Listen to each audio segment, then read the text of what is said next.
tricoteur, j'espère que vous allez bien. Aujourd'hui, on va voir comment changer la résistance de sa cigarette électronique. Donc il existe deux grandes catégories de résistance, les résistances vissables et les résistances clipsables. Dans un premier temps, ce que je vous conseille, c'est quand vous recevez votre cliromiseur, essayez de démonter et remonter la résistance à vide. Sans e-liquide, c'est toujours beaucoup plus pratique. Je vais également vous montrer comment changer une résistance quand vous avez du e-liquide à l'intérieur. Donc pour l'exemple, je vous ai pris un Just Nano 2 de la marque Geekvape, donc qui est un type de résistance clipsable, et le Melo 6 de chez e-leaf qui comporte un type de résistance vissable. Donc on va commencer par le Melo 6. Donc vous allez avoir votre drip tip, le système d'airflow, le Pyrex et la base. Donc pour accéder à la résistance, il va falloir dévisser la base. Donc quand vous dévissez votre réservoir pour accéder à la résistance, pensez toujours à incliner votre cliromiseur la tête en bas, tout simplement parce que si vous dévissez comme ceci, eh bien le liquide qui est à l'intérieur du Pyrex va couler par terre. J'incline mon réservoir, je dévisse la base. Ok. Donc je vais mettre cette partie-là de côté et ici on voit donc notre petite résistance. Ça c'est un type de résistance dévissable.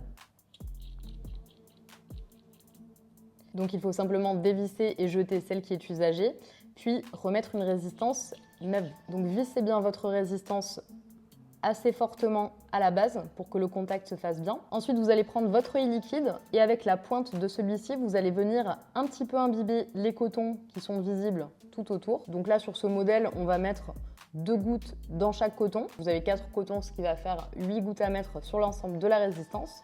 Quand vous avez fini cet imbibage, vous allez pouvoir venir revisser votre base avec votre résistance toute neuve.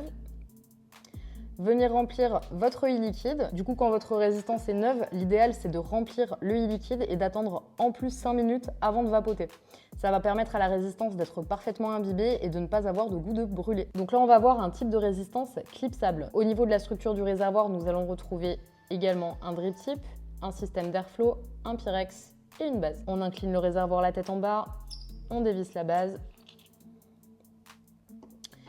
Et donc ici, nous allons nous retrouver avec une résistance qu'il va falloir tout simplement tirer et reclipser. Alors c'est le même principe que pour les résistances vissables, il va falloir venir imbiber un petit peu les cotons, donc pareil, 2 gouttes dans chaque coton. On reclipse et on revisse. N'hésitez pas à passer un petit coup de sopalin, vous allez souvent avoir un petit peu de condensation de liquide au niveau de la base. Donc le fait de passer un coup de sopalin ici et au niveau de la base de la résistance également, ça va vous permettre d'éviter les pertes de contact. Donc là, je vais vous montrer un changement de résistance sur le réservoir d'une de mes clientes. Donc comme vous le voyez, on va avoir du produit encore à l'intérieur sur ce modèle. Quand vous avez toujours du liquide dans votre réservoir comme ici, ce qu'il faut penser, c'est comment sortir la résistance sans qu'elle soit en contact avec le liquide. Sur ce réservoir, on peut voir que la résistance est sur la partie du bas. Donc quand on retourne, qu'est-ce qui se passe? Eh bien on voit que le e-liquide ne touche plus la résistance et que la cheminée monte un petit peu plus haut que le e-liquide. Donc dans ce cas-là, c'est parfait, on va pouvoir changer notre résistance sans perdre de e-liquide. Donc toujours la tête inclinée vers le bas. On dévisse la base. Et là du coup, si je tire la résistance, eh bien le e-liquide reste à l'intérieur. Il est toujours en dessous du niveau de la cheminée. Donc là, je vais pouvoir mettre tranquillement une nouvelle résistance, imbiber les petits cotons, reclipser et revisser. Si jamais vous avez du e-liquide qui monte plus haut que le niveau de la cheminée, eh bien là, c'est pas possible de changer la résistance sans avoir de perte de e-liquide parce que le e-liquide, eh bien, s'il est plus haut que le niveau de la cheminée, il va rentrer dans la cheminée tout simplement. Alors, si vous avez un goût de brûlé sur votre résistance, qu'elle est vraiment plus utilisable, à ce moment-là, eh bien, tant pis, vous essayez de faire vite, vous tirez la résistance, vous remettez une nouvelle, prévoyez un petit carré de sopalin parce que vous allez avoir du liquide qui va couler par le drip tip.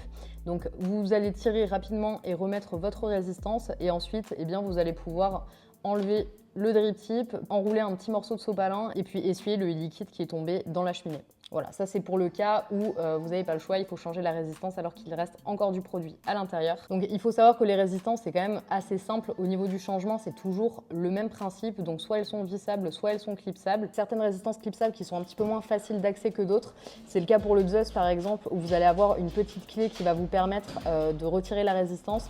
Sinon pour tous les autres modèles, on va être sur des cas assez simples tels que celui-ci. J'espère que cette vidéo vous a plu.